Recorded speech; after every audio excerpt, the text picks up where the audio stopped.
Okay. Good evening, everyone. This is the meeting of the City of Harbor Springs Planning Commission, Thursday, January 19th, 2023, 5:30 p.m. And this meeting will come to order. Jeff, would you call roll for us? Absolutely. Rick Tarczynski. Here. Vanessa Warren. Here. Emily Dubé is absent. Bob Thoma. Here. George Pete. Here. Bill Mulder. Here. Mark Bidet is not here, but someone said he might join us via Zoom. Is he on Plan to Zoom? join by Zoom. He is on. There He is on Zoom. Still absent. Just make a note. Barry Lesgard. Here. Nancy Rondell. Here. And we have a quorum. Thank you, Jeff. All right, first thing on the agenda is approval of minutes. We have two sets of minutes. So let's take them one at a time. First set of minutes is from Thursday, December 15th. This was a regular planning commission meeting. And I move to approve the minutes of the December 15th meeting. all right. Do we have a second? And Nancy said second. Yeah. All in favor, please say aye. Aye. All opposed, say nay. All right, thanks. Those minutes are approved. Next set of minutes are from our special meeting focused on the zoning code. That was January 5th. Can I make a change? It's showing that I was present for that meeting and I wasn't. Great.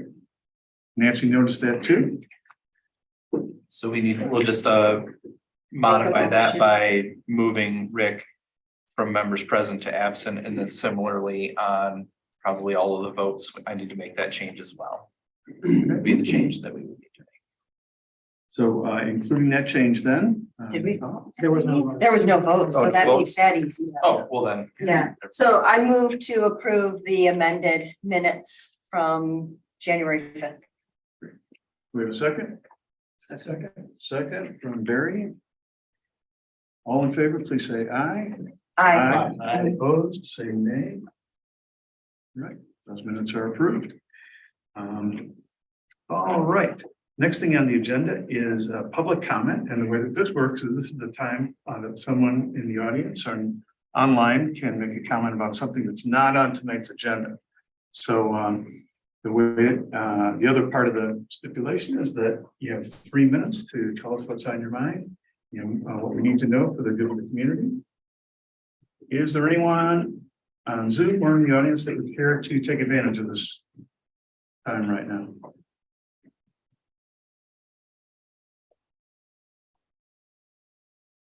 All right, doesn't sound like it. So let's close out that. Then we're on to new and old business, and we have some administrative items on here.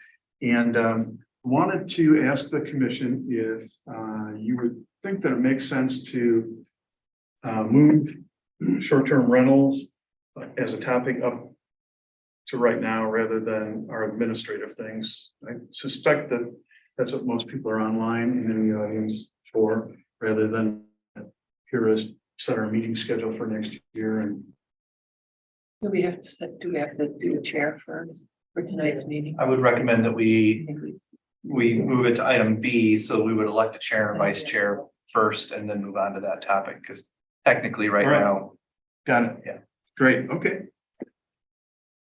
Let's do this. The next thing on the agenda is to elect a chairman for this year, 2023. And I've been honored to serve in that role. And would anyone else care to do it this year? I move that you continue on. Okay. Is anybody else interested? That's what I'd like to know. Mark Boudet is on the phone. I don't know if Mark would be interested. I'll pass. You're doing a great job, Bill. Oh, thank you, Mark. I have the time to do it. I have the interest to do it. I'd be happy to do it, but of course, wide open if anyone else would like to step in. It's you. All right. There's a nomination. Is there a nomination on the floor? Does it have a motion by Bob to nominate Bill as I chair? second. Second by Vanessa. All right, let's do a roll call just so it's official.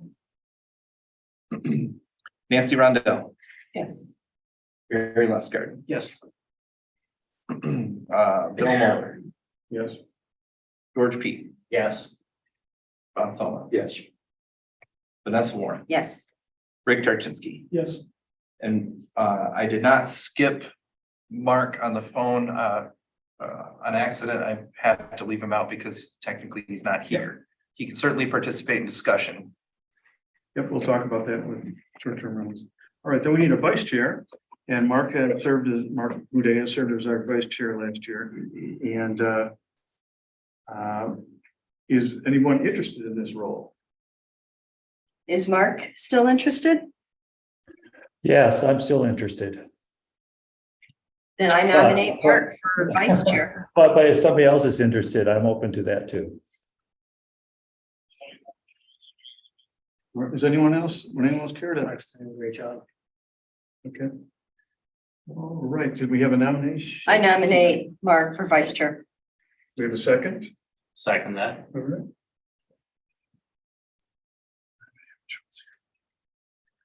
All right, roll call. Yep. Bill Mulder, Yes. Barry Leskard, Yes. Nancy Rondell. Yeah. Rick Tarczynski, Yes. Vanessa Warren, Yes, and Bob Thoma, Yes. and George P. Yes. Motion passes. All right. Congrats. Congrats, Steve Miller. It's left. All right, can we move on to short-term rentals, what the people are here for? All right, well, let me set the stage. This is a continuation of our meeting a month ago. We were discussing if there should be some limitations on some short-term rentals in the city of Harbor Springs, starting in the year 2024. And we had quite a bit of spirited and thoughtful public comment. And people were nice enough to go along and try to help us focus on our recommendation that made sense. And we got a lot of good input. And I just want to review a couple things for folks on the line and folks watching later on the recording. Planning Commission is in an advisory capacity on this thing right now. The ultimate responsibility rests with the city council.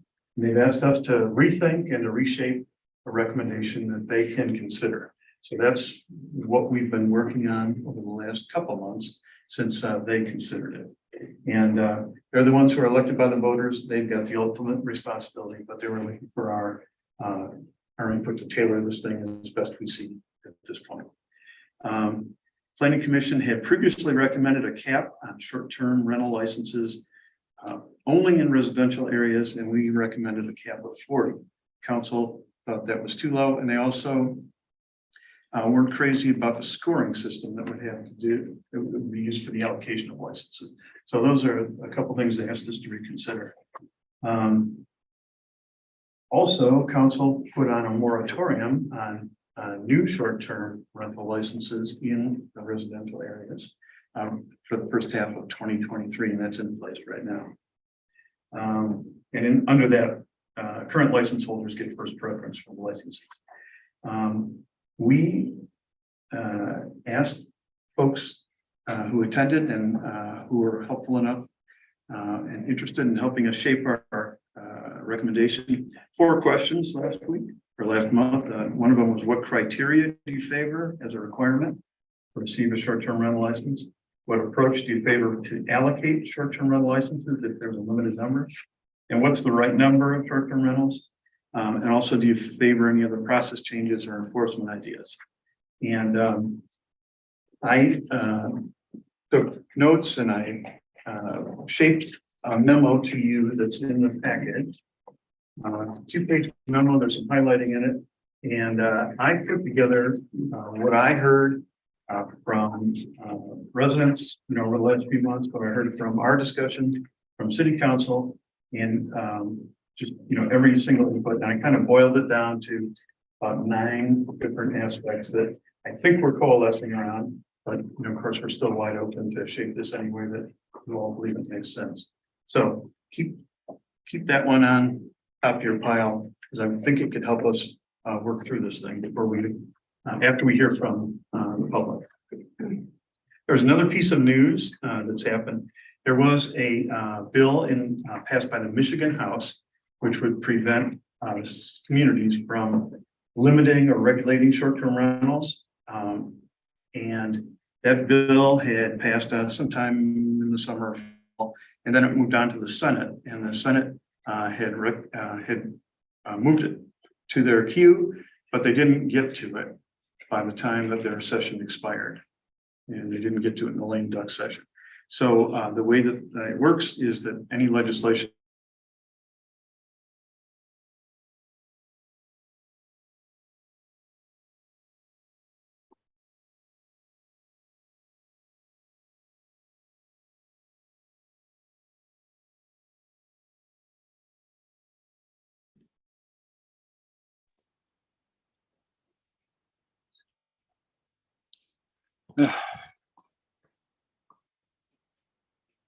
Saying we lost it.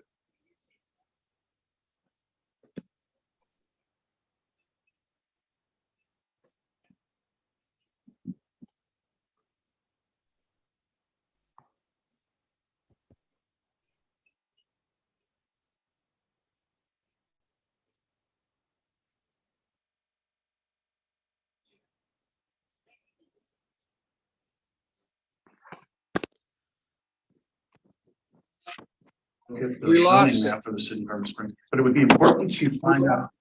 It'd be important to find out where your property is and in what zoning district. We just lost it for a Okay. second.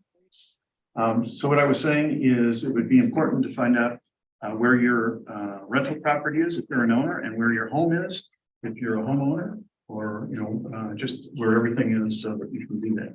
Now, folks, online, if you wanted to, you could look at the zoning map, at least, on the City of Harbor Springs website. You could open a separate browser window if you wanted to, or go on a separate device. Go to the home page. And then if you can find the Planning Commission from the drop-down menu, you can go into the master plan and just scroll through and you'll see a colorful zoning map.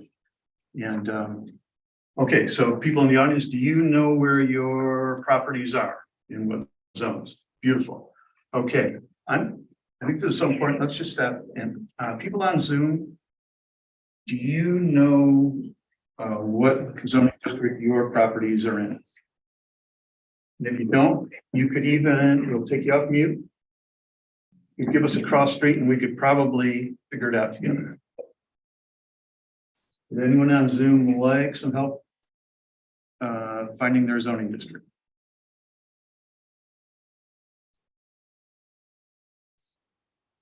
Looks like the folks on Robert's iPad may be trying to talk. Victor, They're looking at it.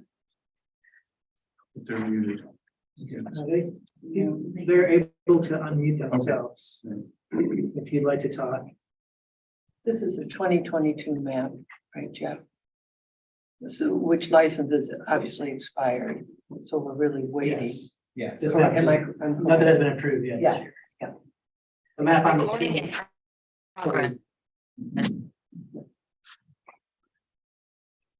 Okay, doesn't sound like anyone would like help locating property.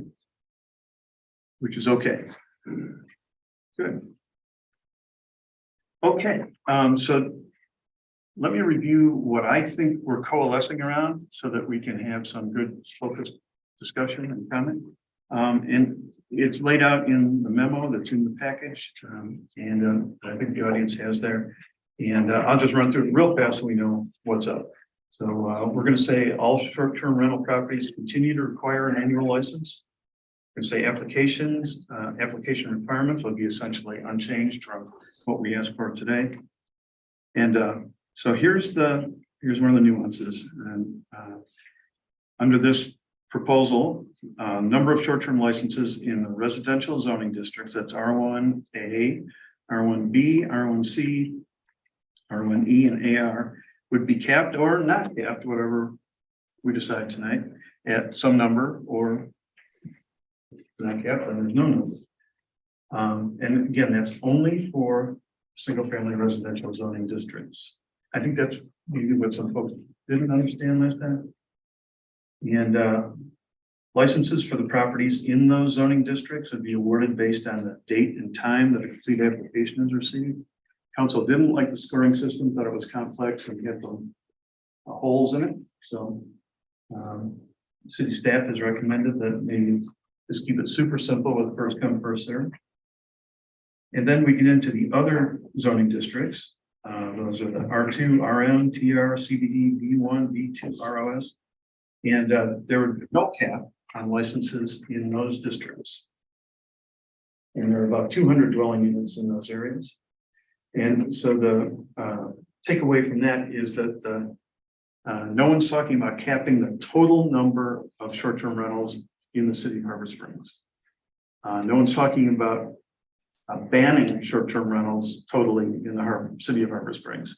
And growth could occur in those uncapped zoning districts if the market warrants and if owners wanted to do that, if there was a cap.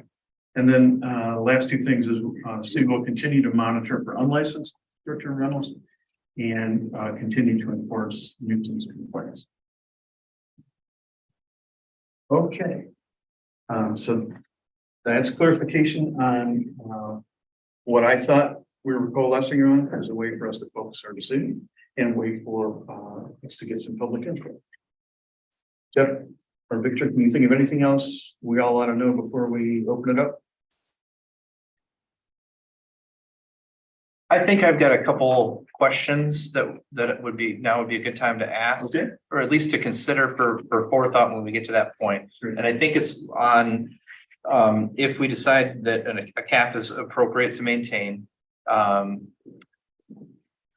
how we would address the first come, first serve for applications above and beyond. If a previous owner chose to not renew, whatnot. And I think that the answer or the question I have is to answer questions that I've gotten from community members in that regards. One of them is any type of ability for existing licenses above and beyond that become available if there could be a wait list. For instance, if I'm a property owner that did not have a license and I'm looking to get one, and I've been waiting in line for 3 years, and then a license comes available, but because somebody beat me to the punch by 1 day or 1 hour in submitting their application when they just bought their property this year, but I've been waiting 3 years, should I get it or should they get it first? So the question of, is a waiting list appropriate? And then the second question would be regarding, I believe right now, our current thought on this that Victor and I have discussed is that current reserved license for the property in order to renew lies with a joint effort of the property and the current property owner. And so I guess I'd like to make sure that we address the idea or thought of, if I own a piece of property with a short-term rental license and I sell that to Victor, is Victor guaranteed the license from the one that I had from the previous year to renew it? Or is he starting from scratch as a brand new owner competing with everybody else? So is it transferable? Yes. If we can make sure that we discuss and have a thought on those two topics, I think that would help ensure that we come up with a method and they're moving forward for the public on those thoughts. My approach so far has been that the owner has to be the owner with the same house, so if it's sold to me, or that owner can't go to a new house, so. The third thing I think we should also just keep in mind for when we're discussing this and the public is thinking about, their feedback to the planning commission is the rationale for whatever number we choose. That's important, is both for the council and it's also important for any statute that the planning commission makes. It's always valid, good for the planning commission to have a rationale that they're picking that number. So you just can't pick a number just because I like that number, or just because I like that. It has to be a rationale that we can, defend and support. And no rationale is always perfect, but it's important to have one when it comes to making these decisions. Keep that in mind about why we're picking the number we pick or don't pick. Great. Okay. Any questions about the setup here, or should we open it up and get some advice?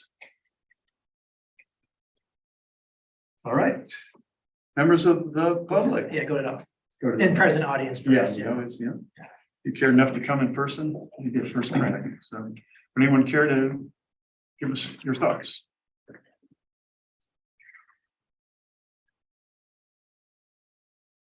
You're looking at me funny, though. I already said my thing about. Oh, you did? Okay. I don't have any new You've always got good thoughts. perspective to share, so thank you. Jen? Oh, introduce yourself, please, and tell us where you live. John Wayman, 43 East Third Street. I think it's important to remember we're dealing with a area zone residential. And what people expect when they buy a home in a zone residential area. One of the expectations is that there isn't going to be a party store next door. In other words, a business. So from my perspective, you shouldn't be considering the argument of somebody who wants to run a business in a residential area zone residential. Then there's the person, the single family person who buys a residence who made a mistake because they stretched too much. And they found the economic necessity to turn it into an under the table business. I don't think you can help either of those two categories.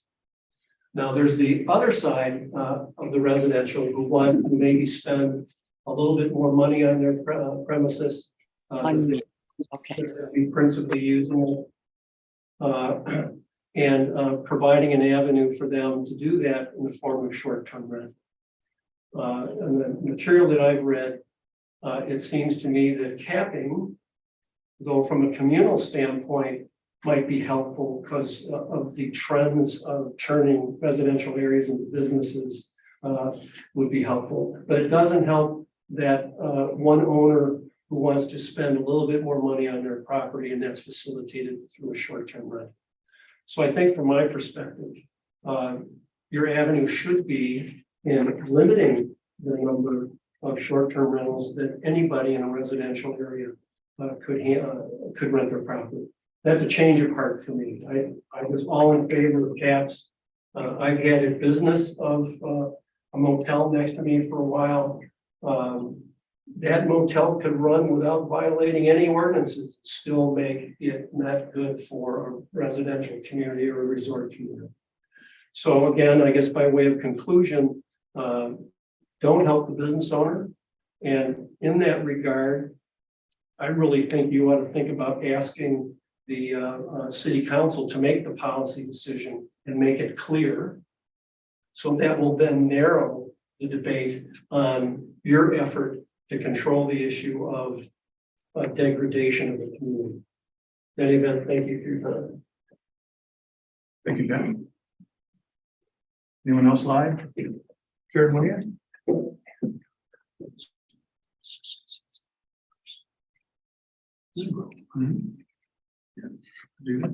John, John, I apologize. I'm gonna put you on the spot and ask you, as the only person in this room who's actually a local, to tell us what you think about this. If you would, Which John, I mean, the whole concept. Oh, which John are you talking to? John Thomas. Oh, no, they're all done. There's three of us. There's a bunch of Johns back there. grandparents. I've always been a fan of I'd rather see lights on than off theory. I get a lot of the points with residential area. I'd rather try to see more people move here to live here rather than come and go. But in the younger days, Main Street, Second Street, downtown was full of those. Now it's been first, second, third, fourth homes. John, I don't want to cut you off, but we probably should avoid asking John Cubs. John, we have three council members here and we're gonna find ourselves in a council discussion and I don't want No, that makes to, sense. yeah. and We have three council members here, so I think it's appropriate for they could engage in a Well, I conversation. was asking as a local. Yeah, I know, but he's a council member, so. All right. Talking about policy that they're gonna. Can I speak? Hello? Yeah, we're gonna get to the Zoom in a little bit here, Robert. We're still in person. All right, Sorry to- thank you for to that ruin watch out, that. Victor, and I did that. Margie Marks, 818 Arbor Street, and thank you for reading my email for the 10th today. I just would like to reiterate the issue of the degradation of neighborhood, which you mentioned. I think that's a really important piece to think about and to try to avoid. And Victor, in view of your statement, which is so important, what is our rationale for this? And I think looking at that, our residential numbers, to have that density and grow, I think is not what we want in order to keep the neighborhoods as neighborhoods. So that to me speaks to some of that rationale, keeping those numbers capped in the single family areas. Thank you, Margie. Mhm. Anyone else in the audience? To speak to that a minute if I could. Introduce yourself again. Eric Weinsbud, 233 Bay Street. The discussion about the degradation is a really important one for sure. The flip side of that is that there's a lot of homes, in our community that were in disrepair, that have been renovated for the purpose of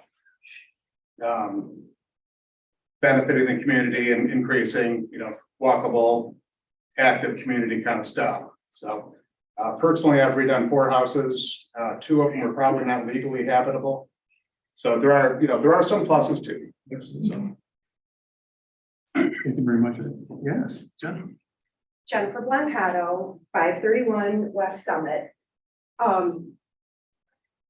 I think that maybe we're kind of, the boat is being missed a little bit in that it's such an honor to be able to live in a community that so many people want to come visit. And because so many people do want to come visit and have resorted here for years and decades, some have bought homes here. Some people are here, it's their second home, and they're elsewhere in the winter, as in the case of many of our neighbors on our own street. So there are many lights that are not on right now because they're not here. They're away. They're just here in the warm weather. So it is nice to have lights on. We're almost getting into a very murky area that, okay, what's your reasoning for buying a home in Harbor Springs? Are you going to be here year round? Do you intend to rent your home out? Are you going to be the only people living here? Oh, you're only going to be here for 3 months out of the year or 4 months out of the year? Well, no, then you can't even buy the house. I think we're walking on really thin ice. Where are we going with all of this? And what is the real purpose of whatever is trying to be accomplished? I get it, putting a cap on, it probably does make sense, dependent on what that cap looks like. Because do you want I'm just gonna throw out a number. If we have 1,000 residential zoned homes, should all 1,000 be allowed or have the potential to be short-term rentals?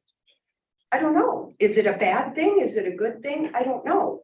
But if we look at who has purchased homes to rent them as short-term rentals and utilize them also for themselves, I don't see where any of those parties that are owners and their properties, I don't see anything where you can use the term degrading. It's Harbor Springs. It's a nice community. People like to come here. And I don't think the majority of people that come freely have anything in their makeup where degrading even goes in with the same sentence. Thank you. Thank you, Jennifer. Stuart. Janet Stewart for 10 Pine Street. I apologize. I was thinking it was 7 o'clock, so if I repeat anything, kind of missed a few minutes. I have a couple concerns on short-term rentals. The first one is the prioritization of people with existing licenses.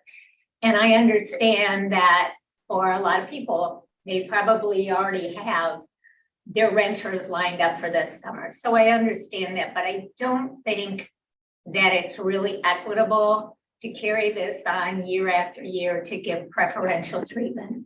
Excuse me, people who have licenses. The second thing, I was talking to Jeff last week. We had a little discussion on short-term rentals. Just kind of wondering, I know in previous meetings, there have been some permanent residents who expressed a desire to possibly rent their homes for 1 or 2 weeks. Say they go someplace else in the summer out of town, and it helps them offset the cost of owning a beautiful home here. And I'm just wondering if we could take a look at the potential for 2 different types of licenses. The second type might be a limitation of 1 or 2 or 3 or 4 weeks out of a year. I'm not certain, but I think that we ought to give people who live here full time an opportunity also to rent for a short term. Let's see, I had one more. The other thing is that for people who have multiple homes that they rent out, I think the equitable thing to do going forward would be almost to have like round number 1, anybody who wants a license within the, whatever the number might be, gets a chance to get that license. And if there are extra licenses subsequent to that, then there's round 2 for multiple licenses. But if we don't want to encourage businesses for short-term rentals, I think that might be an option. Thanks.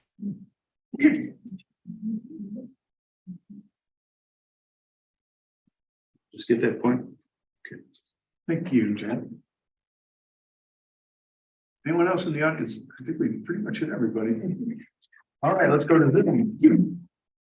All right, if you're on Zoom, either raise your hand or unmute yourself. I know, Robert, you were trying to talk, so I'll go with you first. Can't hear you, so if you can unmute yourself. Can you hear me? Now, Can you hear me now? yes. Okay, all right. Well, thank you very much. I live at 381 West 3rd, Robert Bean. We've been there 27 years. We bought the house way back. We've lived in it. We've never rented it until about 4 years ago. My kids started having babies, okay? You know what happens with that. So we moved downstate and we're taking care of children, more babies, all that stuff. And that's our problem, not Harbor Springs. But for us to enable us to rent for probably 6 weeks out of the summer, it's all we do. It helps a lot in maintaining, keeping the house up to date to what it should be done. And most of these homes that are rentals, you don't find junk homes for rental. You find beautiful homes, well done, been redone over and over and over. And I'm a good friend of John Wayman's, and I cannot disagree with him more than 1000% for the types of comments that he makes as a friend, degrading this and that. And what about a person who moves in and does this and they don't want to live next door to a party? How many party referrals or complaints has Harbor Springs had in the last 2 years? I think it's been 2 or 3. Am I right? That's my point. I think we're digging ourselves into a hole here that is just not fair to the homeowners, to the renters that come up here, to those that spend money in Harbor Springs, and keeps a lot of those businesses going, because we all know, and I can cite many locals that never have shopped in Harbor Springs in 27 years. because of the pricing. So what happens, we rent, what happens when our children come up and we have 4 children, 7 grandchildren, we're gonna keep them all in that house. Now we're gonna be watched over because they might think it's a renter. I think Big Brother is getting a little bit too big and we gotta be careful what we do. And I think Jen said that. We gotta be very careful. I think we're stepping on a lot of issues that, are just don't need to really be discussed. I think we're, and maybe not Granholm, what's her name? Our governor will take care of this in a lot of ways and get this passed through the Senate. That's what we need. Let the government take care of that. We shouldn't be controlled. We should not be controlled. That's it. Okay, thank you. You're welcome. Any other comments on Zoom? Do people know how to raise their hands? There's a box called gestures, I think it is. At the bottom. Anybody else on Zoom would like to speak? Should I speak as a member of the audience or as a board member, even though I'm not there? Mark, you probably should speak as a board member, even though you're not there. Okay, You can still I'll wait participate. then. Thank you. We do have a Chase, so Chase, if you can unmute yourself, there you go. Of course, thank you, Victor. I'm here with my wife, Jen, 593 East Lake. Really appreciate, again, the council's openness to comment and the way that you're approaching this. I spoke last time, so I'll be quick. I just want to reiterate the point from a couple others and what I made last time. I do think that this is overstepping the bounds for a problem that's not been well articulated other than a word degradation or preference. And I really don't think we should be legislating neighbors' preferences for other people's personal property. I just think that if there's a problem with a house or a person that's being degradational to the community, that should be addressed on an individual basis. But that can happen whether it's a permanent resident or a rental. And I think we've been really good neighbors to our neighbors. We fixed up the house. I don't want to start pointing fingers at people at who is and who isn't degradational to Harbor Springs, but I don't think that people's preferences should be legislated. I think it's very important that we protect individual property rights. And I know one of the gentlemen on the council, I forget his name, he's to the right there, kind of commented at the end, what about the rights of the personal property owners? But I just point out that you don't have a right to choose your neighbor. You have a right to choose what you can do with your house. But I really think that we're opening up a really problematic can here by starting to pick and choose what our neighbors do. Thank you. He's right on. Thank you, Mr. Chair. Any other comments on Zoom?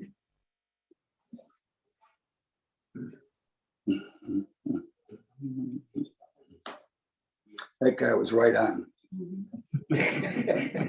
Robert, you may want to mute yourself. We can still hear you. Well, I'm not going to say anything nasty.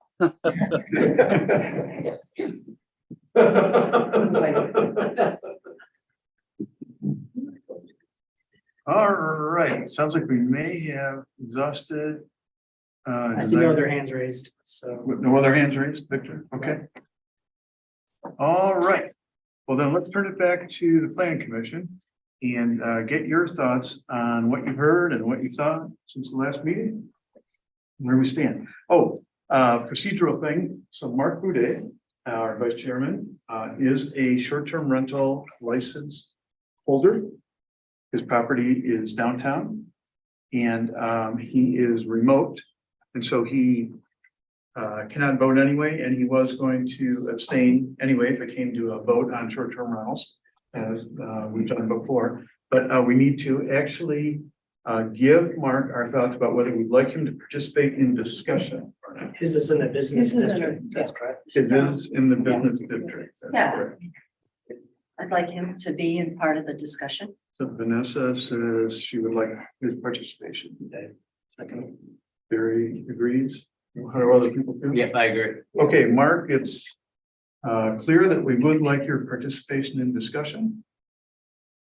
And why don't you start it up for us?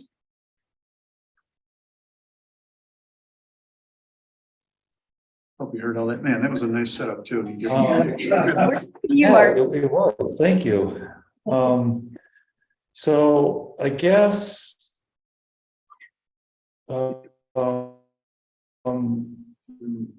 Thinking about this.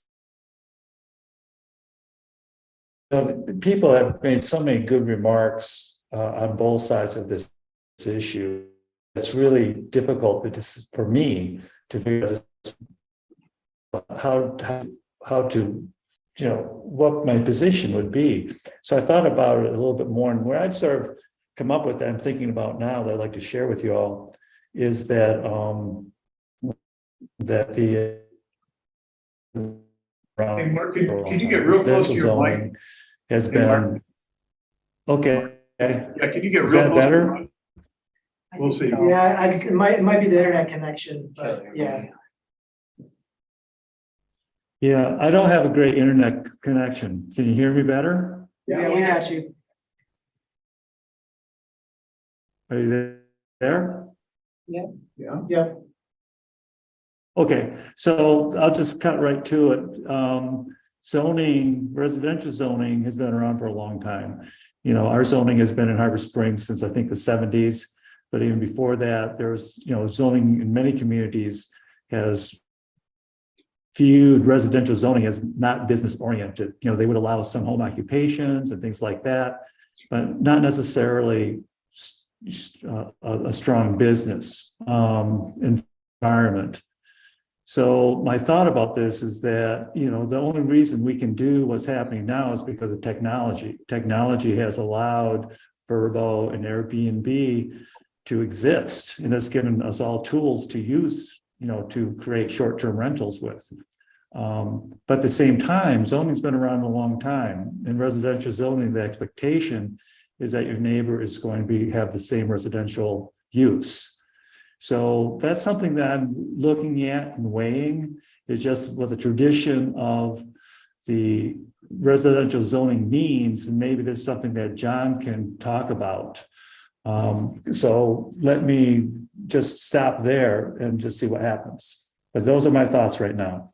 Right. So residential zoning is what you've been thinking about, what the expectations Yeah, are. just what the people's expectations are when they buy something in a residential zoning, and the long history of residential zoning. And just, and that's the basis for a lot of their expectations. And so, that's something that is just have weight for me. Thank you. Appreciate it, Mark. All right, folks at the table. Any thoughts since Okay. last month? Thanks, Mark. I'll just say that when we've been hearing from the folks over the last year about degradation, I don't think that it was ever a house. I don't think it was ever a house being dilapidated. It was always the sense of community and neighbors not being there. So I know that folks fix up their homes and they're absolutely gorgeous. They truly are. But I think when folks over the last year have been coming to public comment and talking about degradation, they're not talking about physical. We don't hear a lot about parking. We don't hear, and I think that all of that stuff is very easy to manage. It's easy to manage people parking in the wrong spots, or garbage not being collected, or if somebody is loud that you call the police. But what we've been hearing is more of a degradation of a sense of neighborhood. And I've been thinking a lot about affordable housing and having housing available for families to come in. Our schools just got voted #1 in Northern Michigan. I don't know what the region is, but that's a great feather in your cap. And yet we have a declining enrollment. how much are we going to be able to be the #1 school in Northern Michigan if our enrollment continues to go down, and our enrollment is going down because these families, they can't find housing. So it's a housing issue for me. I had the great honor to sit on the committee when it came time to interview for the principal. Now that principal is an interim principal and it was hired from within. But all of the folks that we brought in from around the nation, the very first thing that came out of their mouths is, we can't afford to live here. We have teachers that come in from Pellston, Alanson. We're going to have a big slug of teachers retiring here in the next 3 to 4 years. Maybe 5 or 6 are going to go. Who's going to replace them? How are they going to get housing? So affordable housing. So a house being taken off the market just to become a business. Those are some of the things that I'm trying to weigh out. Thank you. Any other thoughts? I'm kind of perfectly aligned with both her and Mark's comments. It's you know, I understand. I personally right now, just as a share, am in a position where my wife and I own multiple homes. We just opened a business here. We own another home downstate that we have Airbnb in the past, mixed experiences. So I see both sides of this. And then I live on 4th Street and I'm looking at the map and I'm counting 1, 2, 3, 4 Airbnbs that are on my street that are not even on this map. In addition to 1, 2, 3 kind of in my little zone that are listed. That's pretty high density and it's been great. It's been quiet. Our street's closed right now. The one that's kind of the problem house, catty corner for me, I don't quite know what's going on with those people. They haven't been renting it a lot. But I can tell you last summer, it's absolutely crazy. These people just speed up and down the street all the time. There's like 20 cars in the driveway.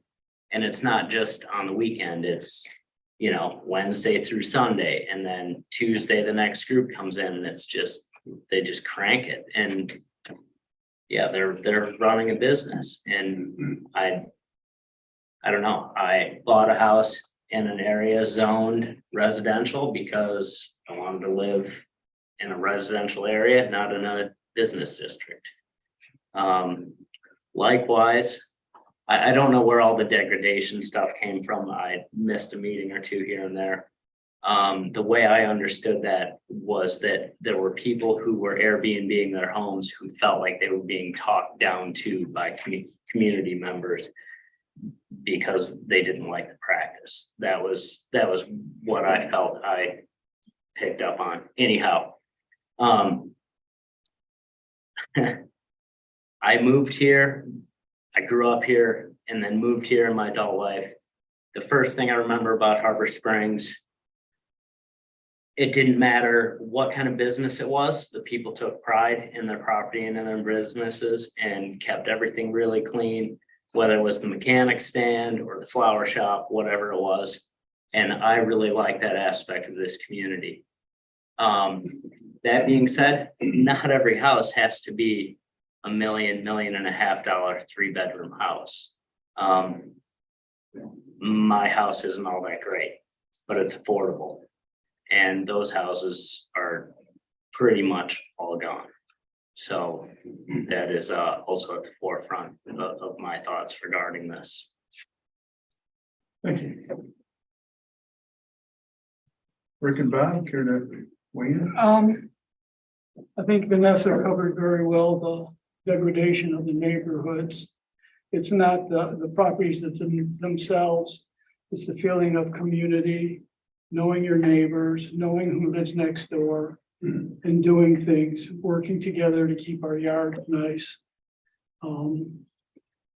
I've got probably 7 or 8 short-term rentals within 2 blocks of me. And as far as the big concern of keeping the lights on, there haven't been any lights on in those houses for a long time. When there were seasonal owners there, I saw more traffic next door. It was pleasant traffic. We knew the people, we sit and talk. Now I've got a short-term rental. They came in, they fixed up the house, like a lot of short-term rentals do. But since that time, they haven't done anything to it.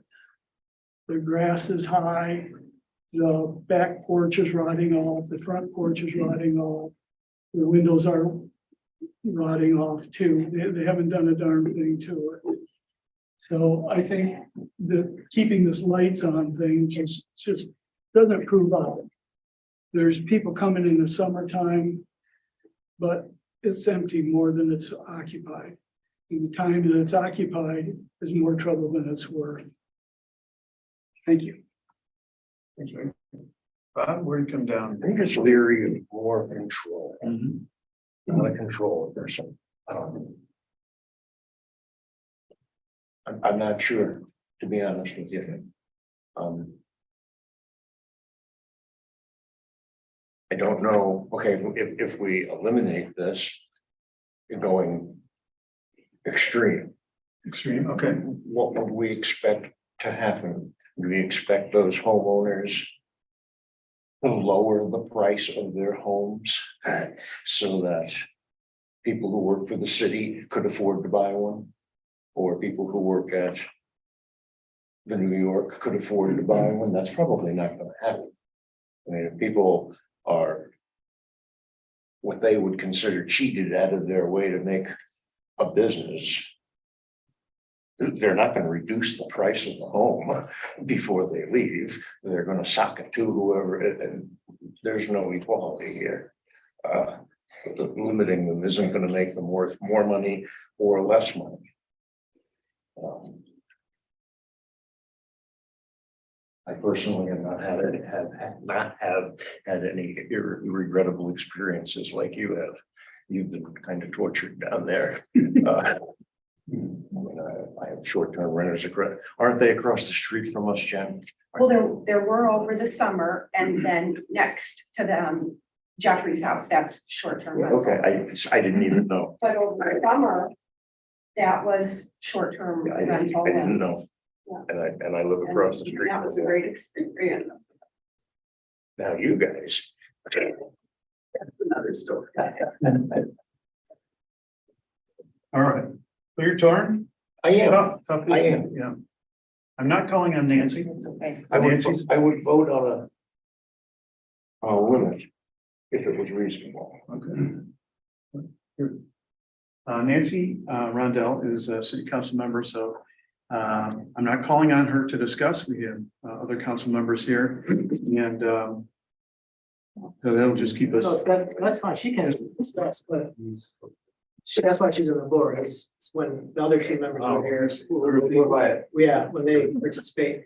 And the reason for that, I know it sounds like it's just, the reason there is if we have to when there's a quorum of council members, so more than two, we have to technically hold a council meeting if they're gonna discuss city. So to make sure we're playing by the book and following the law, the two that are here should, I have a question. Yes, Bob. Another weird question. I don't know your name, officer. I'm sorry. Matt.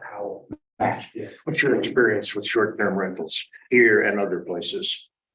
I'm sorry to put you on the spot. So I'm in my first year here working on Upper Springs, but I don't think it's probably right for me to speak on behalf of the department on it, so I'm probably gonna just stay from offering any. All right.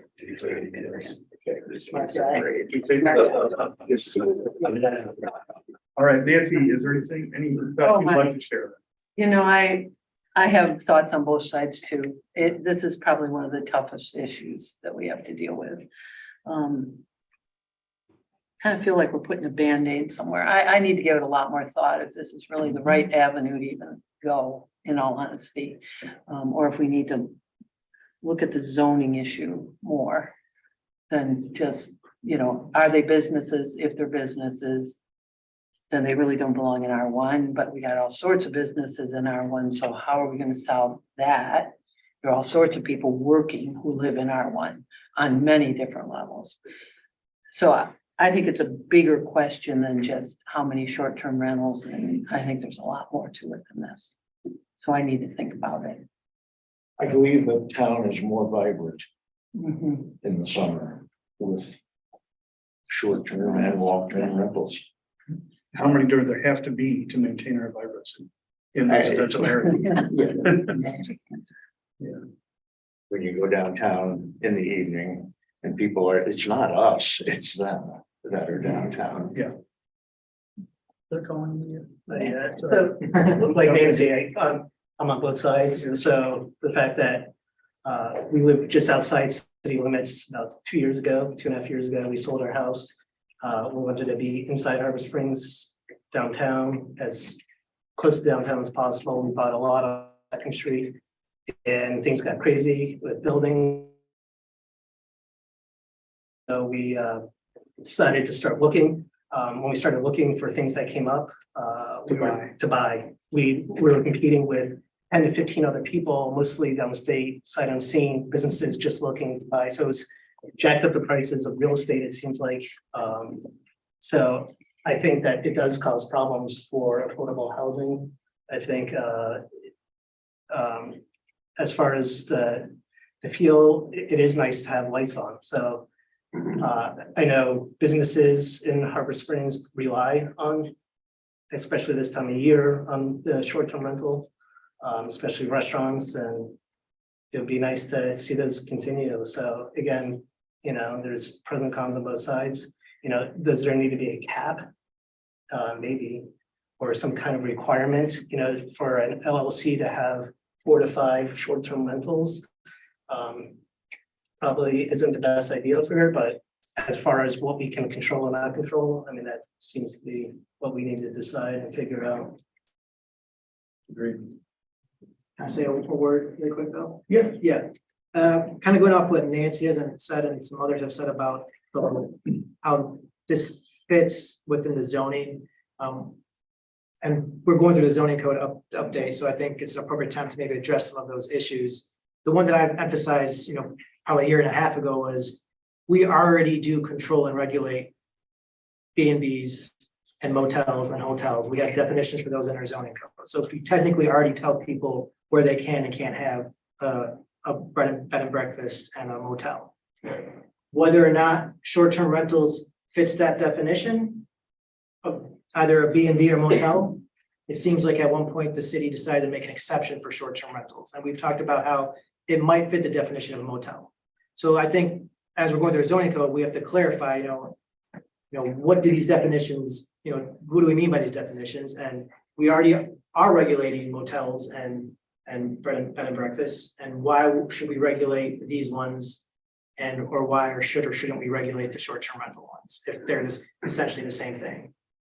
I'm not saying they are at this point, but we've looked at that use. I've looked at those definitions, and we need to reconcile those with whatever we do. We put more of a macro view, right? We need to look at that. Yeah, and even a bigger thing is what 92% of the town is R1. I can't remember exactly. It's a huge percentage. Is that really okay? I mean, is that really what we want, or do we want to do something about that allows some of these businesses, we'll put those in quotes because I'm not ready to go there yet. I just think there's some bigger questions that planning and council need to answer, because I think we're putting Band-Aids on this issue by doing this. And maybe that's okay for right now to cap them at 61 so that we've got some time to figure it out. I'm fairly comfortable with that right now, but I don't think that's probably the answer. I think we really need to look at a bigger picture than what we're looking at.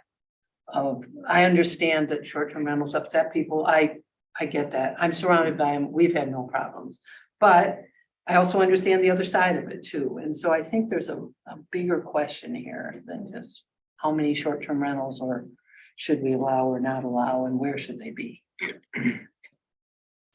So that isn't helpful. Just to add one more thing to this last little bit of conversation, the question of whether or not short-term rental use of property is a business use. And there was, I think the first case the state of Arizona had a case that went to their state Supreme Court. And they determined that it was a business use of property. And then I believe our regional court of appeals has addressed that issue as well, stating that short-term rental or vacation rental of property is a business use of residential property. And that's what part of what gives us the ability to apply regulation above and beyond what we apply to other single-family use homes. And why we're able to have different regulations, potentially different regulations for short-term rentals versus somebody's private residence. Thus leading to the recent court cases that we've, or not court cases, the recent legislation that they've tried to pass at the state level to restructure. And part of that House bill was to reclassify short-term rental property or vacation rental property as a residential by right use of property. And which would change our ability to regulate it. So to just touch on, to clarify that point there. Well, right now, the zoning code says that you may not have a business in R1. Am I right? Doesn't it specifically say that business is not allowed in the R1 zones? I'm quite sure it does. I don't think that that's exactly what it says. We limit uses, but we allow some uses that aren't necessarily single family use within those areas. Bed and breakfast use is a commercial use of that property. A rooming or boarding house is a commercial use of that residential property. We allow for home occupations, which is a business use of a portion of somebody's But if property. it's not specifically dealt with in the zoning code, then it's not allowed. Is that correct? I think that's Correct, but we specifically made a choice when we started looking at short-term rentals between 2015 and 2018 okay. to not address it in the zoning code and to choose to address it in the city code. Right, so even though we haven't addressed it in the zoning code, which is fine, we are regulating it and addressing it in the city code. We specifically chose to do it that way to avoid the situation of existing nonconformities and grandfathering properties in, because that would have limited what we were able to do. But then how do we justify that when we say if it's not dealt with in the zoning code, it's not allowed? We're not addressing it as a zoning code issue, we're addressing it as a police power in our city code. We're just addressing it in a different area.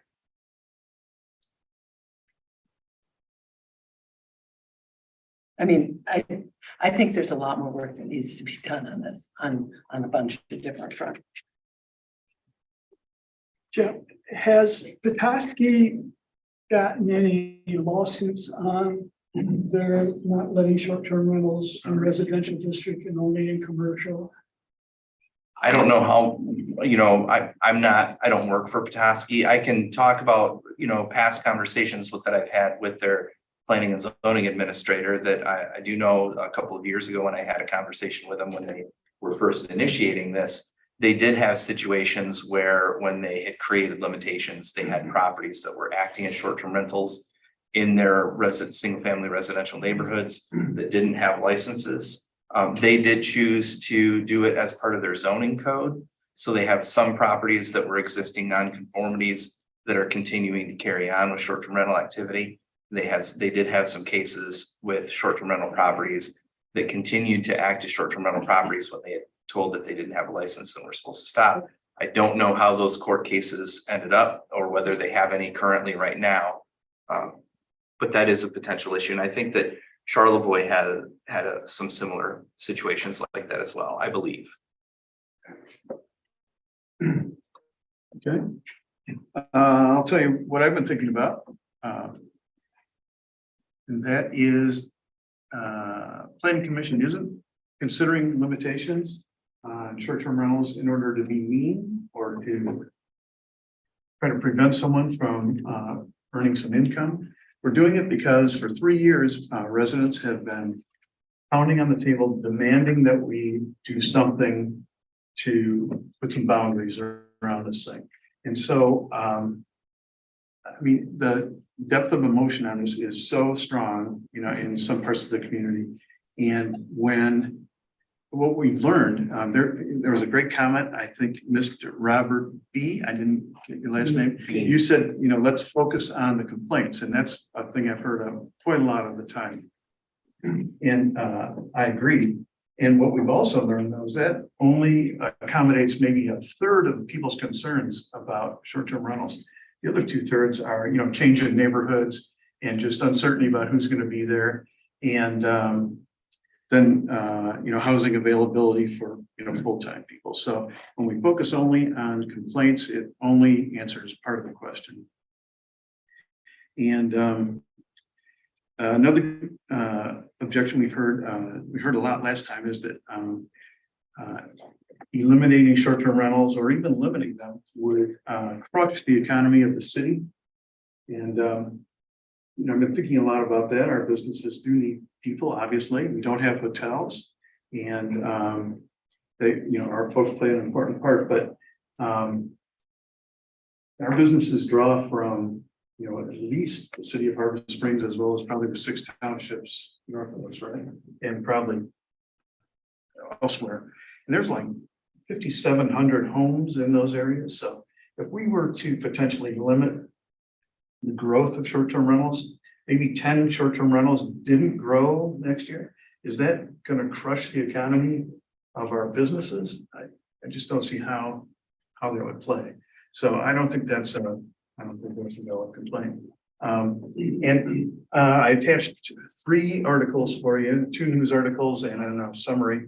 And it's the city of Charlevoix. They've enacted a cap on short-term rentals in residential zones. City of Boyne City just passed a resolution to do the same. They haven't set a number yet. And then there was a report for Sutton's Bay recommending a limit on those. So it seems to me like community after community is coming to the conclusion that there are some tremendous benefits to having short-term rentals, and there's some significant costs. And so I think that there's room for a balance in there. And we definitely want short-term rentals. I would be in support of a cap and try out for the next 2 years and see how that works, see how it feels. And I'd be willing to make a recommendation to council to set a limit. And, they may pick a different number, but I think we ought to tee it up and let them have another crack at it. George. In addition to the cap, I would like to address the wait list and then the transference of licenses. I'm not sure how the wait list should be handled at all. I think that's probably better left to the administrators because they know the flow of the paperwork and kind of more of the nuances of how the general public approaches the city in these regards. The transference, though, I feel like you shouldn't be able to move a license if you're an owner of multiple homes. You shouldn't be able to move a license from one home to another. And I definitely feel that you shouldn't be able to transfer it through the sale of a property. Certainly that one, because that in some respects creates a de facto, different type of zoning. If you can suddenly just continue to pass these licenses through a property, you could eventually end up with a fairly large cluster of all of these homes. If people, continually get permitted and jump through the hoops and do it the way you're supposed to, I can see where that maybe wouldn't be the best outcome. Have any of these communities put any application requirements on as far as restrictions and or multiple or LLCs trying to acquire licenses and things like that? I don't know that, Barry. And that's, we haven't gone there to limit the number of licenses that one person or one ownership, can have. And we haven't gone there.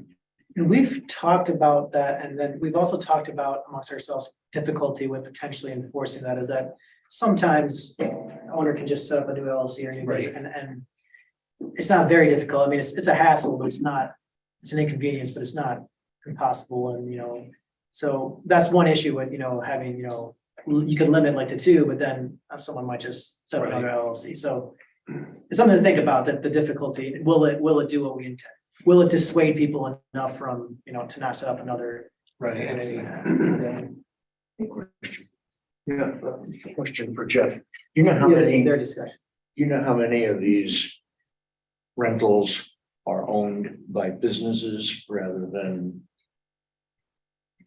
I'd have to go back and look. I can't really say. I can say that the city of Harbor Springs inordinately has a much higher percentage of properties that are owned by commercial entities. Just for protection purposes, I think the average value of homes in Harbor Springs is higher. And people do things where, even if it's just a regular property owner, that they live there, but instead of owning it as Jeff Grimm, they own it as 1234 Front Street LLC, just for whatever protection. And we have a lot of that. So you don't know how many are owned by large? No, I think overall, we have a high number that are in companies. We haven't gone through and really looked at the list, to see how many of them are owned by individuals versus companies, or how many companies own more than one. I mean, I can speak to that, I've just been looking at them, like, just from the top of my mind, no numbers, but there's a few, but I don't think it's extraordinary amount. So you're thinking it's mostly individuals? I think that it's are most, renting? I don't see like, there's, Bob's management company that's nationwide has, 10 short-term rentals. that's not, but there are probably a few that, I've seen a few owners that have a couple homes in different names. A few of the LLCs, a lot of them are just individuals. So it is a lot of just individuals that might have. On those applications, though, there are quite a few where the person filling out the application for applicant put their name, Instead of but when their- you look at the property ownership, it's in an LLC. Yeah. There's a few, Right, right. obviously. But I don't think, what I was looking at, from what I've seen, I don't think it's large companies that are owning multiple homes. I A think it's- third, less than a It'd be third? less than a third. Less than a Oh, yeah. It'd be less.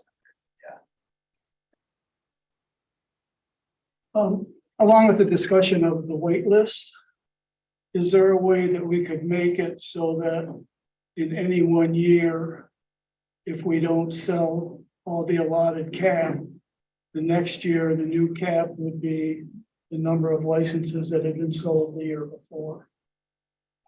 That's certainly something that could be done. Right now, we have it, the number was capped at 61 by city council. You can make a recommendation that it go up to 200 or down to 20 or anywhere in between. You could also then say that as the licenses aren't renewed, that number, if we're trending down, that we would just Attrition. through our attrition, reduce it. Then you wouldn't need a wait list. Then you wouldn't need a wait list. If every time. the Right, license right, but didn't get renewed, it's the same thing. You would never have. a You know, wait it's list. not always gonna be a wait list. There's speculation now that this market is dying out. So this would be a way for us to get it back to a normal level in this lull. I think that would be something to look into, an attrition factor where in any year, all the licenses don't get sold, the next year's cap would be the number of licenses that have been sold that year. So That could we certainly, sell 61 this year, 61 next year, but if next year we only sell 60, the following year, the cap will be at 60. if that's something that planning commission would like to, I think it's certainly worth. It's something that we could handle that administratively, but it'd be a policy decision from the planning commission and council. If that's if they want to approach it. All right, well, let's see if, Oh, can I just add one more? yeah, thing? sure. And Janet had mentioned something about different tiers of types of permits, and that is something I have seen in other communities.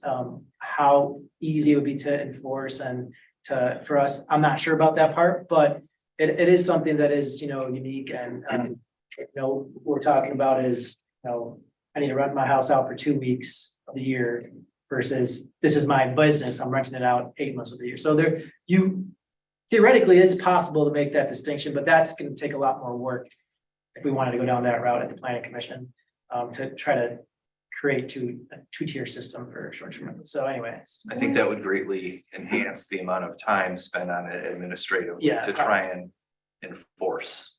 In terms of a homestead, Isn't there a limit on the number of days that you can collect rent on your house and still be a homestead? Isn't it 14? Yeah, I think it is 2 weeks. Well, there was an email that asked that question, and there were a couple people involved in that, and I did respond to that. So let me provide some further explanation. I'll try and be brief in a little bit of time, but there's a couple of different thoughts on that from different legal bodies. The first one is the State Tax Commission, which is the organization that kind of oversees fairness and equity in assessing practices and certification of assessors and things like that. They believe that, and they have entrusted and stated that their policy is that if you rent your property for 14 days or more, you're required to report that income to the state of Michigan for income tax purposes. So they have determined that that is the switch when you should no longer be qualified to have your principal residence exemption for the property. And so they have instructed assessors when appropriate to remove somebody's principal residence exemption. However, the Michigan Tax Tribunal, which is the body that oversees any and all property tax appeals or matters related to assessing, they have a couple of court cases, I believe, where the phrase that they like to use is intent to return. And there was a case, I think it was, I can't remember if it was in the Traverse City area or somewhere downstate near Grand Rapids, but there was a court case where somebody's principal residence exemption had been denied because the number of days they rented it was greater than 14. The Michigan Tax Tribunal's response was that yes, they rented the property for more time than the 14 days. However, they left their belongings at the property. They always had an intent to return. So the property remained their principal residence exemption. So I have not actively been looking for opportunities to deny people's principal residence exemptions based on this information. When this topic does come up with discussion, when property owners come in, I try and make sure to remember to at least have that discussion with them, so that if myself, the county, or the state of Michigan, through our auditing processes, identify them and deny them their principal residence exemption, they have the information to then reach back out and say, here's why I think that I should be able to keep that if they continue that intent to return. So it muddies the waters there for that. It does. So, Yeah. Okay. but we basically look at that on a case by case basis as appropriate. So that's where the 14 days came from. That's where that 14 days came from. Bill, I'm just gonna pass this on to you. We do have a chat. Someone said they weren't able to raise their hand, and we do have one hand raised. I don't know if. Sure, let's open it up. If you want to open We're it, about just to- those people. We're about to try to round this thing up for the Yeah. evening, so let's open it up. So I'll read the chat that Sure. came to us, so we don't have to go to Jim. Jim, yeah, John, we'll get to you right after I go to these public here. I wasn't able to raise my hand. This is from Jim. This is Jim from 475 Harrison Street. I just want to add that there is an assumption that if we eliminated short-term rentals, that everyone would sell their home to full-time owner occupants. We rent our home 3 to 4 weeks per year during the summer. We would not sell our home if our license was revoked, and it would not change the degradation equation in any way because the frequency of our visits would remain the same. I would also like to add, in the off-season, it seems the majority of homes we see in our walks are vacant for this season. All right, so that's from Jim from Harrison Street, and then we have a Kim Chatain who has her hand raised. So Kim, if you want to, and I know you had a comment, Kim, that said you think we should consult with business owners in the city and ask for their input. I know, Bill, you went to the DDA to get their input. So Kim, if you still want to comment, your hand's raised. If not, go to John. All right, John, Angeli. Yeah. Can you Yep. hear me? Yep. Yeah, the one Oh, thing that sorry. Oh, no, sorry, John. Kim is here. Oh, sorry, I couldn't figure out how to get that back on. And yeah, no, I just think, I appreciate all the time and effort into, all the concerns, and just as many, many years coming up there, and now a homeowner there as well, and with short-term rental, that we have had many neighbors have their friends stay at our place, and it's been a really nice experience.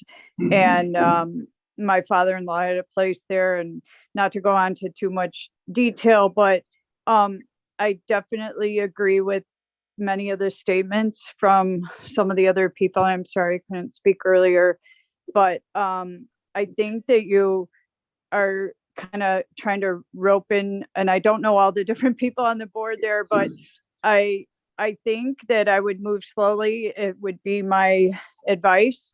And I think that you're trying to rope in many different issues into one problem, like a Band-Aid to solve problems that are a community that has vacation property and people coming up for summers for, forever, that has, and a canning business that started the city. So, I would encourage you to do more homework, and that, what your ultimate goal is, I'm not really sure. I think that whoever the guy who has property and has a problem with the short-term rental, like, I would encourage that to be dealt with whoever owns that property directly. And like whoever said in the very beginning, that a lot of issues can be handled one-on-one directly with people. And that's the way you form a community, and we are all part of the community. And I actually have one of the business owners who actually stays at our place, and it's been very nice for them to have their family come and stay. And I just think, you're trying to balance a lot of different things and put a Band-Aid on when you talk about, there is no place for housing for people, for the staff that work, and that's like a whole nother problem. And then you have, property owner rights, that's another problem. And then you have, just being civilized. And I can only say that, I hope that there's some resolution, and, that it's equitable. And I don't think that it's fair to punish some people. And I call it punishing because it's a limitation of the right, that when they, purchase their property or whatever, to be limiting that. And I would encourage the people to work together to solve whatever issues that they have. And I guess I'm kind of coming in the middle of all this, so I didn't know what the expectation for today's meeting, if you're actually taking a vote. So that's my question to you. Thank you so much. Thank you very much. Any other quick comments before we decide what to do next? Our planning consultant, John, I can wait. Oh, great. On Zoom, so. Thanks, Mr. Chairman. The one comment that I have is short-term rentals can be an extremely complex issue for a community, but I think we need to maybe back up and start kind of at first base, and that would be, Jeff had mentioned it, but in October of 22, the Circuit Court of Appeals ruled in the case of Cherry Home Association versus Baker and Harrison that short-term rentals are not a residential use. So the first question I would have, and this would be something for the city attorney, would be to get a recommendation from him. Should short-term rentals, which have been deemed by the Court of Appeals as a non-residential use, be allowed in a residential district? And then if that opinion is that they should not be, then the discussion with the Planning Commission is, what zoning districts that are non-residential do you want to allow them in? Otherwise, I think my advice is that if we have a Court of Appeals opinion that says that an STR is a non-residential use, and then we try to figure out a way how to accommodate them into a residential district, it may open up a Pandora's box of other non-residential uses that could possibly go into a residential district. So before I think you go too far in taking a look at all of the other issues that have come up, I think we need to at least get an idea or an opinion from the city attorney relative to this Court of Appeals case, because that may solve some of the issues that you're grappling with. Thank you, John. John, how would that potentially solve some of these issues?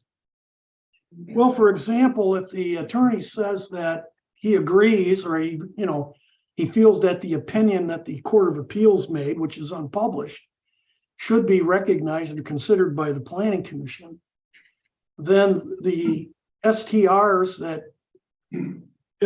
could be then allowed in your non-residential districts, which you have about 5 or 6 zoning districts that are somewhat commercial related, that they could be allowed in, much like Mark Boudet's short-term rental.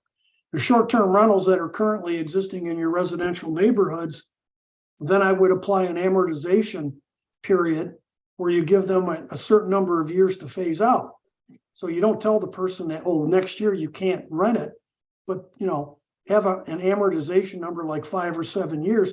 Within that period of time, they have to convert that into basically a year-round residence.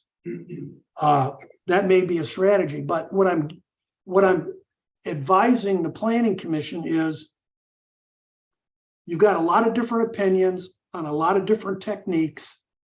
I think we need to step back and take a look at really what the Circuit Court of Appeals decision is and what its relevancy is to the city relative how to manage the STRs.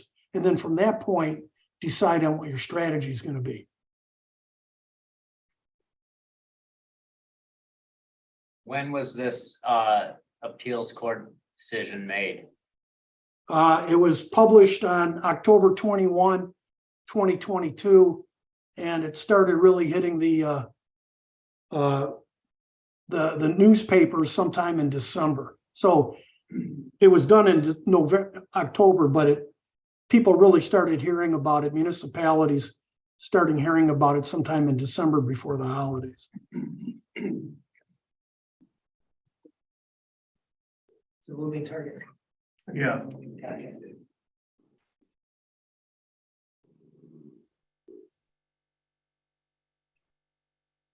So if the attorney says that he is in, is it a he? It's a he. Yeah, it's Jim right here. Thank you. That if he thinks that it should be recognized, then we have a whole lot of folks that are in residential that have to get out of residential. So, Yeah. and I guess at that point, if we put a cap on it, so what? I mean, if all these folks if they can't be there because of this Court of Appeals, then we got to attack that, not the cap. The first step is. Yeah. an opinion. Yeah, I think we need to get this opinion so we know how to move forward. And it's new information. I mean, we've been hearing about this for over 2 years, and now there's a court case that is saying that these short-term rentals can't be in residential zoned areas. Maybe. It didn't say that. It said it's not a residential use. That is Okay. not a residential use. Right. Yeah. So that's an important distinction. It doesn't say they can't be in the zoning districts. It says it's not a residential use of property. Yeah. So then we would have to look at our zoning districts and say what uses are permitted. In Could. what areas? Yeah. So I think that could be an appropriate next step, and we can certainly table this for the next meeting and get some feedback from the city attorney, if you'd like. Unless Bill, no, you don't feel good about that. I mean, I just, Yeah, I would like to get that information, but I feel like regardless of the outcome on that we need to give council some direction. And I think we're so close to being able to do that, it's frustrating to hunt for another. But I don't know if council would make a decision. I without- know that, Nancy. Okay, I wouldn't say that. I mean, in all honesty, just legally, it probably isn't wise to not Yeah. get. And I think from a practical standpoint, Bill, council did put the moratorium until June, and they decided they could extend it. And for all intents and purposes, no new short-term rental people can apply until 2024 anyway. I mean, It's it's not gonna the, really change. the deadline is February 1st. So even if the moratorium ended in May or June or August, it doesn't really have no practical effect, other than the fact that moratoriums can't go on forever. They have to have an end date. So I know I get you, we've been working on this for a long time and feel like we're so close, but if, you know, getting an attorney, I mean, we've been at this for about an hour and a half tonight, so I mean, I don't think we're gonna get to your, Nope. your desired result. All right, yeah, and I still don't really understand how this opinion would change our strategy and how it would help us arrive at a solution over the next 2 or 3 years. You know, whatever this is could play out over decades. So, you know, if the advice is that we ought to wait, find out what this is about, then I would be happy not to take any more action tonight, and let's find out what we find out and regroup from there. So how do people feel about that? All right. I'll reach out to Jim or Jeff. I feel like we're approaching the village's status. There, I said. Rules and regulations for everything, everybody, everywhere, all the time. Endlessly. You can, you can't, you will, you won't, you should, you shouldn't. Right. Just my thoughts. All right, Been there, done that in the marine. All right, then let's close out this without any further action. And let's. move I on. have a couple of things I'd like to add. We're done with this topic and we're done with public input. But would love to hear your thoughts. And you could give us a call, give Jeff a call, give Bill Mulder a call. If they would like Write us an to, email. if they would like to send an email to me, I will make sure that the next time we discuss short-term rentals or at the next meeting, that it is included as correspondence.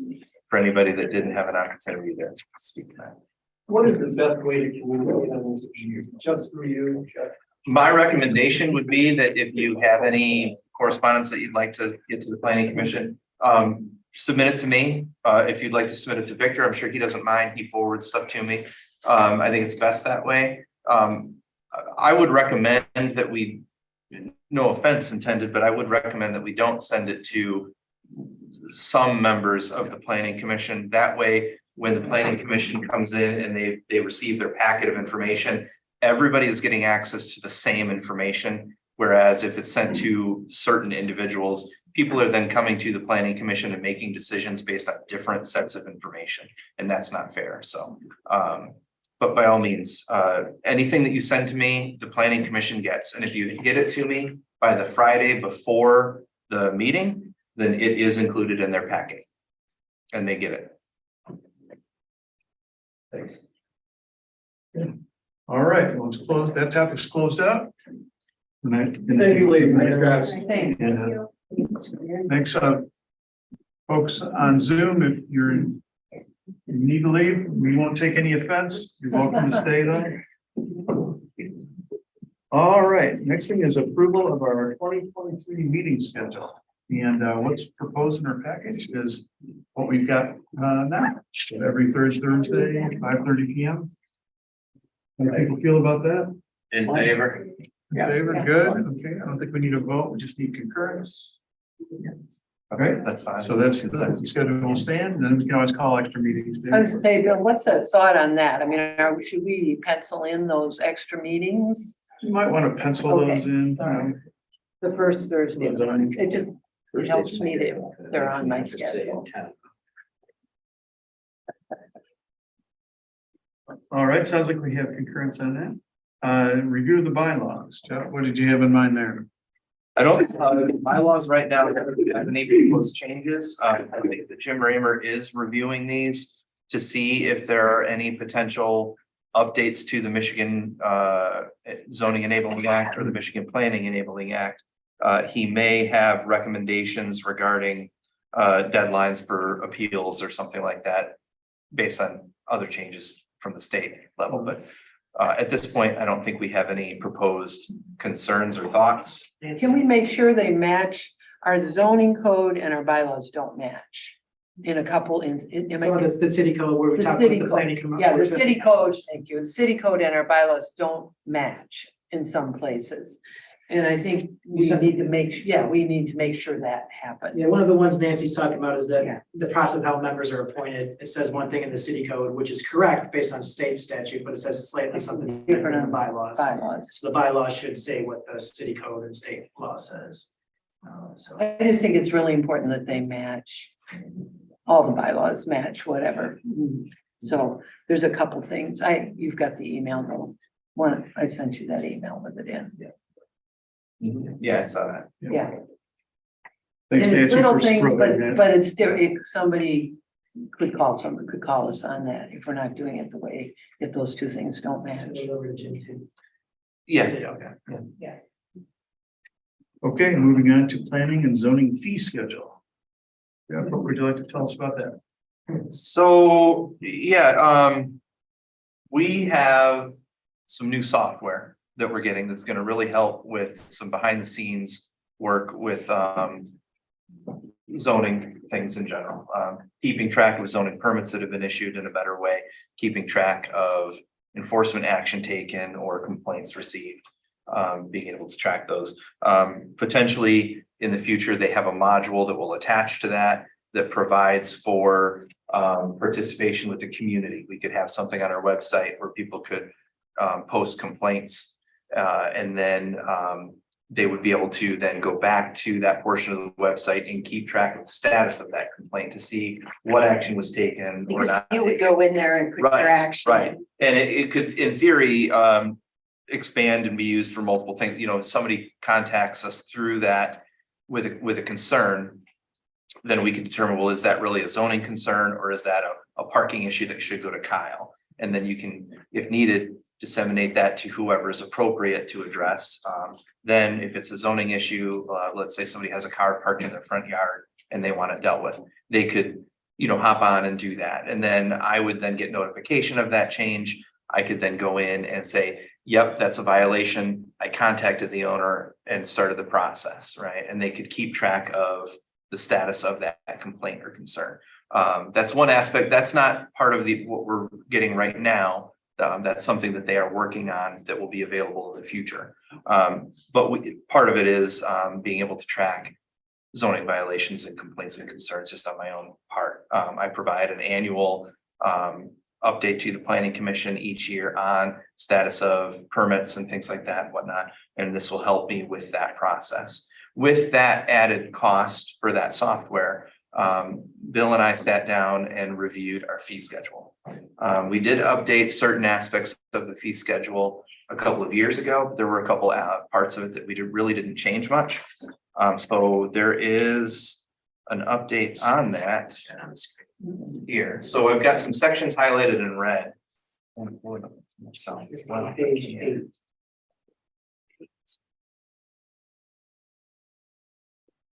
Right after that.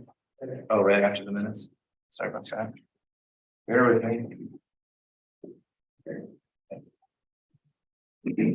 So we had previously adjusted some fees before. Some that we just recently did is we adopted the escrow schedule for some of the things that come to the planning commission. As opposed to just a flat fee, it's an adjustable fee based on how much time we have to spend on each of those issues, and we address that nicely. A couple areas that have been pretty stagnant in our fee structure for quite a while was our fee for residential and non-residential just straight zoning permits. We had been using a fee structure that was 10 cents per square foot with a minimum and a maximum. And those numbers had been pretty stagnant. At least the 8 years or so that I've been here, I think they've been at that number for quite a while before that also. 2007 or 8. 2007 and 8 at least. So in looking at that, we felt, Bill and I, when we met to discuss, we felt we could increase that 10 cents per square foot to 20 cents per square foot. Initially then we were thinking of raising the minimum and the maximum for those fees. In comparison to some other communities, some of their zoning fees were a little bit lower. So I didn't feel that raising the minimums would be a great idea in finding out that information. For instance, I think the city of Petoskey, their zoning fee is just a flat $50 or $75 for whatever it is that you're doing. I don't think that really works if you want to make sure that your zoning fees are helping to cover the cost of providing the service. Otherwise, if we underprice the fees, then we're passing on that cost of implementing that process to every other property owner that isn't doing anything. But with that said, then I felt that we could leave the minimums at that lower number. For instance, let's say that somebody's building a new home. If you're building a 2,500 square foot home, then you would probably hit that maximum fee of $500 for that new home that you're building. Whereas by keeping that minimum lower, if somebody is just modifying or the size of their front porch, then they might still be able to be closer to that minimum fee of about $75. I did raise the minimum fee for non-residential permits, so commercial things in general, from $150 to $300. But the items in red are the numbers that we modified, and the numbers that we modified, we basically just doubled. So if you think that those are too large of increases or appropriate, love to hear back from you. But the idea was to help offset the cost of some of this new computer programs that we're looking at. Okay. And that's justifications we've used also for short-term rental fees with the Harmari program with you as well. I have a question, Jeff. With all this fee structure. I just wrote a check for a whopping amount of tax dollars. A large portion of which goes towards supporting this building, your salaries, city workers, maintenance, whatever. Why are you charging us? We've already paid you. We're trying to diversify the revenue sources. If we put all of the weight of the revenue sources on tax dollars, which we could do, we could completely get rid of these fees 100% and make zoning fees free. Well, taxpayers pay for services. Then you're putting all of the burden of providing that service on the taxpayer as a whole. And the counter argument to that, I think there's two. One is it's less stable. If we put all of the weight of the responsibility for revenue generation on tax dollars, if we have another 2008 housing crash or housing market issue and taxable values decrease, then all of our revenue sources have decreased. Whereas by diversifying some and sharing that cost on this, then we're protecting some of that revenue source from a situation like that. The other argument is, let's say that I'm a property owner that lives in town and I built my home 10 years ago and I haven't made any changes. If we put all of the weight of the burden on tax dollars, then I, as that property owner, I'm paying the city staff to review someone else's building permits and zoning permits to determine whether they should be approved. That's why we pay you, period. Well, it is, yes. To do that But job. we're trying to Now diversify. we charge people again to do the same job. This is kind of like. By It's increasing. kind of like me getting a bill tomorrow from the city because the plow truck drove down my street 3 times today. And they Bob, want to pay for that. let's look at it this way. I get where you're coming from, but let's look at the fact that let's someone brings us work to the city hall, right, to do, and they have an application that they want to present to the planning commission. And that takes us 80 hours. Let's say we have to go to court for that and we have to spend hours and hours in depositions. And I'm talking about a specific case here. We spent hundreds and hundreds of hours as staff for this. Why should taxpayers be responsible for one person's or one organization's application and especially $20,000-$30,000 of staff time? So there's different ways of looking at it. Victor, that's kind of like saying that when the police show up at a traffic accident, that they should bill the person who had the accident. Because that's an individual and his problem that has been serviced. One person serviced by the city. But those are emergency service. There's a difference. And there are plenty of instances where there are traffic accidents and fire engines are called, and if it is someone's fault and they were illegal, then they do pay. I mean, so there are instances where you're not going to get the free ambulance, you are not going to get the free fire truck. I mean, you're paying for it. You are paying for it. It is extra. I think one other thing, go ahead, Tom, go In ahead. reality with that, and not to pick bones with you, but until this last election, nobody in the city ever paid for fire protection, ever. I've been fireman for 40 years. I mean, Yeah, but I'm just saying, the trends throughout, if there's a traffic accident and the fire trucks are called and insurance isn't going to pay for it if somebody is at fault, and so then the bill is going to go to that person. So there's a real movement away from that. And shift gears just a little bit, I think something we do need to keep in mind when we look at fee structures. I understand both sides, of course, is any extra fees we put in impacts any chance of affordable housing. I mean, I think that's something whenever we put fees in place now in terms of building and those things, we need to keep that in mind. Because it's already incredibly expensive to build a house. And I'm a proponent of there's never trying to gonna figure out be affordable never housing. gonna be affordable housing. Well, I think we have to do something, and I think we just need to keep in mind, whenever we put more fees on things, it just makes it more and more I think difficult. the fees though are very reasonable, and considering that and then really upgraded since 2008 or whatever it was. And I'm not really Yeah. opposed to, I just I think didn't- it's something we need to keep on I our didn't mean to radar. start a fire. No, I just think it's something we need to keep on I'm our gonna agree radar. with you as far as, Yeah. I mean. Other information that I think is important to the discussion is over the last 3 years, each year we generated between, I think it was $13,000 to $15,000 in fees for zoning administration. So, you know, we don't get a lot of applications. I don't think that they're tremendously high. We are talking about an increase here, but I don't think that the application of these new fees will dramatically increase that number. It covers some of the time that I'm here, not all of it. It will help to cover some of the software that we've chosen to get. But I don't think that this is going to dramatically increase the revenue. It'll just help to offset some of those costs. Then we shouldn't do it if it's not gonna. Also, this isn't gonna directly increase my salary or anything like that. This isn't money that's just gonna And I know that's more of it's more of a conversation for council level Yeah, about sorry. whether or not.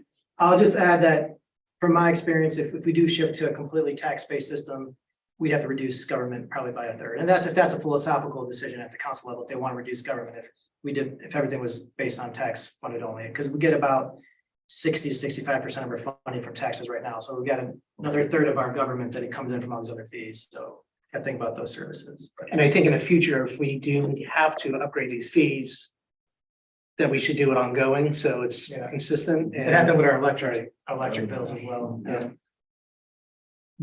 And I think we're trying to get into a habit of reviewing them more frequently so that when we do potential increases or whatnot, they can be incremental as needed, but.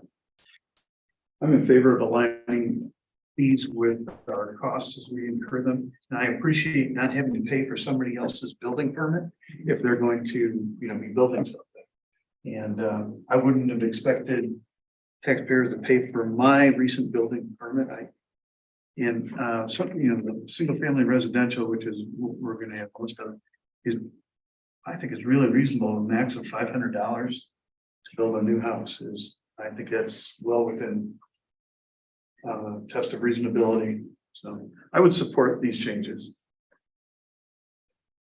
I support these changes as well.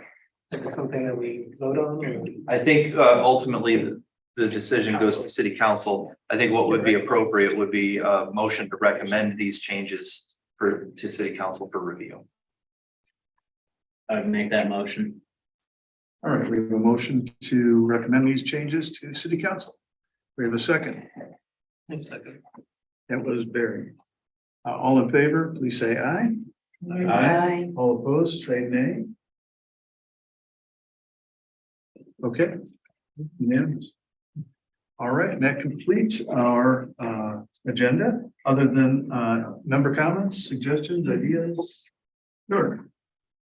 You guys are gonna hate me for this. Nice. I'm a little late to the game on the latest tree removal. Thinking about this, our little city emblem has white pine trees in the background, assuming they're white pine trees. There's a lot of evidence to suggest that at one stage in this region, there was a super canopy of white pine trees overarching all the hardwood trees. The majority of the trees that have been slated to be cut down on M119 here are all white pine trees, quite old. They thrive here. They do really well in the sandy soil, on and on and on. I know it's a huge money multiplier, what I'm suggesting, but it is in line with other things that have been done in the community. Did anyone ever consider burying the utility lines instead of cutting down all of the trees? So that cost could be probably between $400,000 and $500,000 to bury Okay. the lines. I mean, we're talking about. We spent so much time and effort culminating all of this community input when we redid the master plan, and everyone said that they enjoy the trees, the landscape, the bluff. On and on and on. We have these incredible mature trees that are 100 years old at least. And this is a great opportunity to make a huge jump in the direction that the majority of the people in the community would like to see. Not only do we maintain some trees that stabilizes the main landscape of our community, but we also have the opportunity to kind of front foot some climate change protection on our behalf and bury these utility lines, because it's not just going to be the trees that fall down and take the wires down. We're going to have crazy ice storms. It's going to continue to be really windy. This is climate change. We live it. And if you look at the news in California, I'm not trying to be doom and gloom and doomsday and crazy, but this is the world we live in.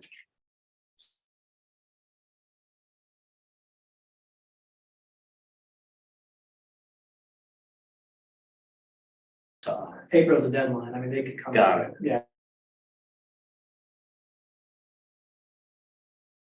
Need to come down. There are a couple of risk trees that are kind of snagged, broken, and some are Scotch pine, which should be removed anyway, but. Thank you for bringing that up. So this is a good example of, and I know you said you recognize that you were late to the game on it. When we bring the CIP to the planning commission for review, the capital improvements plan, this is on there. That's probably the most appropriate time. I mean, there's any time the planning commission can talk about, but that's when we review our projects that are upcoming in the next 6 years.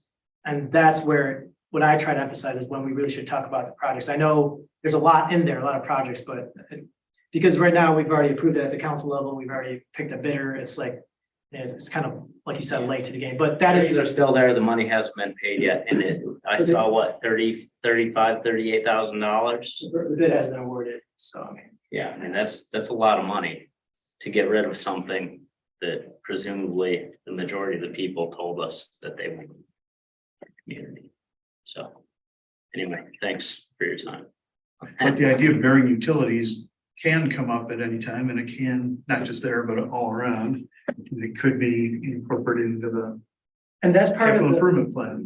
that's part of our master plan too, you know, and we do every year spend $25,000, I think, is in our budget for burying lines underground. I mean, it's a lot of lines, so that's the problem. How much did you think it would cost to bury them all in town? Oh, it's several lines. I mean, it's tens of It's a millions of lot. dollars. Yeah. Ours is not just in town, but yes, anytime underground utilities, tree protection, that's, we didn't take these decisions lightly. I mean, but there's infrastructure there, then that's our main thing, is to deliver these services, which is electric services to people. Now, whether that comes through removing trees or burying lines, was much, let's say 10% the cost to remove the trees as to bury the line, so. And isn't, I was at the meeting Monday when this was discussed, isn't part of the project going to be that the tree board is looking at new trees that will go back in? Yes, of course, but that doesn't replace. I know it doesn't replace a 100-year-old tree, but. We already have. What's the lifespan of white oaks? Those, I mean, white oaks. those pine. white pines will last for like 300 years. The state of Michigan actually has 3 different previous national record holding white pine trees that are aged between 300 and 400 years old. And those are in some of the only places that were never harvested 150 years ago. Yeah, there's one up on the Old Mission Peninsula that's just absolutely huge. That's over 300 years old. It was just missed in the lumbering.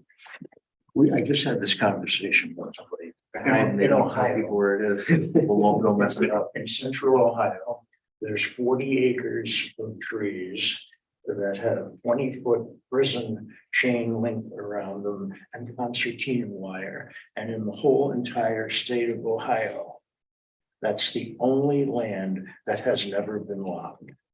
And there are trees that you can't believe it. They take school kids there. Yeah, before logging, a squirrel could go from Lake Huron to Lake Michigan and never touch the ground. What else do we have? That's it, George. Okay. I've got one thing, if you don't mind, real quick.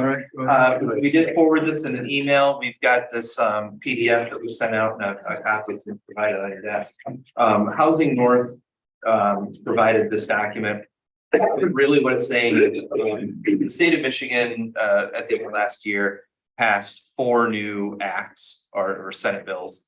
All of them pertaining to housing in one way, shape, or another.